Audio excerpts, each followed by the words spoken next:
One of my favourite times of the day years ago when my kids were younger was to read to them. It was the time just before bed to begin with, and then it turned out to be all through the day because they love books so much. But I think I got as much out of it as they did. It was a time where I could sit with my children and they were fully focused on what we were doing together. You know, no television, no toys, it was just us together. And watching their imaginations whir away as you're reading to them is just such a fantastic thing. I asked my daughters the other day, I said, I'm going to read this book. And I said, how many times do you think I've read this book to you? And Rose went hundreds, and Grace interrupted her immediately and went thousands. In fact, I used to read this book to them so regularly, they went through a stage of hiding it. Because they'd say, one more story, I'd say, only if it is Charlie Cook's favourite book, because I enjoyed reading it so much. Once upon a time, there was a boy called Charlie Cook, who curled up in a cosy chair and read his favourite book. About a leaky pirate ship, which very nearly sank, and a pirate chief who got the blame and had to walk the plank. The chief swam to an island and went digging with his hook, and at last he found a treasure chest, and in it was a book. About a girl called Goldilocks and 3 indignant bears, who cried, "Who's had our porridge, and who's been sitting on our chairs?"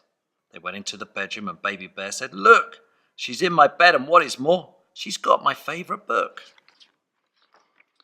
About Sir Percy Pilkington, a bold and fearless knight, who told the dragon, "Wait, I'm not quite ready for the fight. You must hear this one first," and then his armour clanked and shook, as he read aloud a joke he found inside his favourite book. About Rowena Red-a-lot, a very well-read frog, who jumped upon a lily pad and jumped upon a log, then jumped into the library which stood beside the brook and went, "Read it, read it, read it," as she jumped upon a book. About an oak tree full of birds, each bird had built a nest, and they had a competition to decide which one was best. They chose an owl to judge it, and the winner was a rook, whose nest was lined with pages from his very favourite book.